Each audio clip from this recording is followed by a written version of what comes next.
A movie based on a video game. It's a tradition that runs back for decades with mixed to middling results.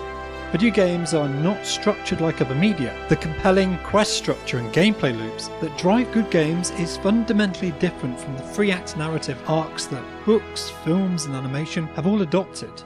Movies based on video games have always had pretty fundamental problems. But in 2014, Sony announced to the world that it had found a new way to overcome this disconnect. Rather than just license their intellectual property to a movie studio and let them solve it for themselves, they would look to match up the video game developer and the animation studio right at the beginning of the process. The video game developers, independent but long-standing collaborator Insomniac Games, who had been releasing Ratchet and Clank games reliably on the PlayStation console since 2002. Their animation partner, Rainmaker Animation. On paper, this is a fantastic matchup. Rainmaker had a long history in animation. The organisation had first been set up as Mainframe Entertainment, and they'd been producing computer animated television shows since they launched the syndicated computer series Reboot in 1994. This show was a pioneer in early computer animation, winning successive awards for their technology, priming audiences for other studios like Pixar to launch theatrical releases such as Toy Story. Pixar will always be the more famous digital animation studio for their massive international theatrical releases, but Mainframe Studios continued working away on smaller projects up until 2013, when they finally had a small but successful theatrical launch themselves with Escape from Planet Earth. A star-powered ensemble cast was provided to ensure that this relatively modest budget film would nearly double its investment at the box office. For Ratchet and Clank, they tried to repeat this, and they originally discussed recasting every single role in the long-running series. Eventually, after re-auditioning for their parts, James Arnold Taylor and David Kaye, who'd been providing the voices of the video game series protagonists for years, were slotted in. These two leading roles form a light comedy double act that had been solidly in place for years, ever since the second game in the series.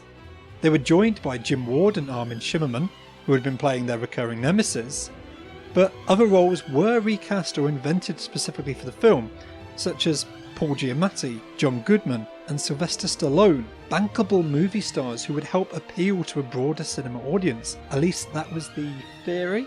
The video game actors loved the process. Recording for the movie required them all to gather together to act against each other at the same time in the same studio. Despite working together for over a decade, David and Barry had never actually recorded their lines at the same time together until this point. The movie and the game were recorded within a month of each other, and the video game assets from Insomniac's series were sent to Rainmaker so that the studio could touch up the original source material as accurately as possible. A decision was made quite early on to make the movie a reimagining of the very first game in the series, serving as an origin story for the Ratchet and Clank friendship, and to show the downfall and betrayal of the legendary hero Captain Quark, who had been a near constant presence in the games. In a bizarre twist of fate, several of Rainmaker Studios staff were ex-Insomniac employees who had experience working on Ratchet and Clank from before, including the animator Oliver Wade, who had worked on the original PlayStation 2 game, and the writer TJ Fixman, who had worked on the PlayStation 3 entries.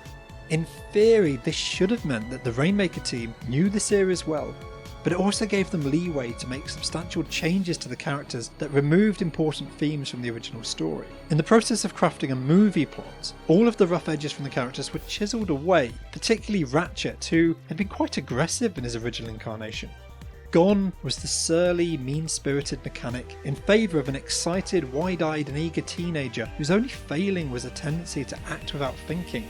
Similarly, Clank's backstory was scrubbed, turning his creation from an act of robotic self-defiance to a pointless, accidental defect. The movie itself cuts the game down to just 4 key locations: Ratchet's home planet, the garage in Veldin where he grew up, establishing Grimm as a loving father figure, Kerwin, the home base of the Galactic Rangers, where he travels to join them in the fight against the Blarg, Quartu, the robot factories where Clank was assembled, and the Deplanetizer, Chairman Dreck's home base.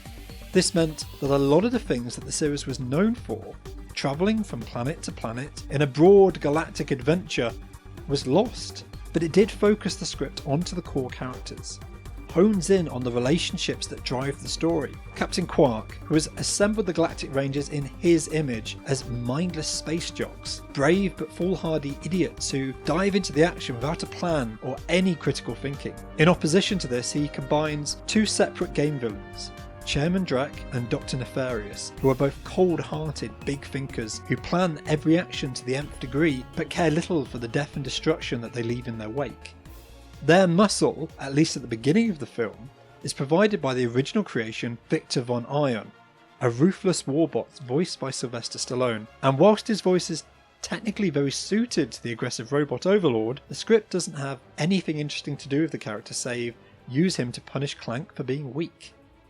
All of the best humour comes from either Quark, Drek or Nefarious, meaning this movie dedicates almost as much screen time to the villains as it does the heroes. That's probably for the best, as the reimagined Ratchet is lacking in any notable flaws or defects save for a momentary lack in self-confidence following a major setback around halfway through the movie. The comedy is broad and shallow, fun in the moment, but there's no underlying tension in the movie at all, save for the conflict between nerds and jocks.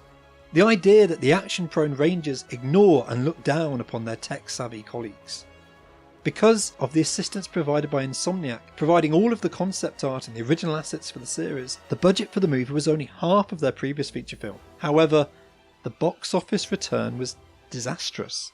Following big family movies like The Jungle Book and Zootopia offering plenty of competition, critical response was negative, and after the accounts were settled, it's estimated that Rainmaker lost $5 million overall in the film, and they cancelled other planned movies based on Sony properties such as Sly Cooper.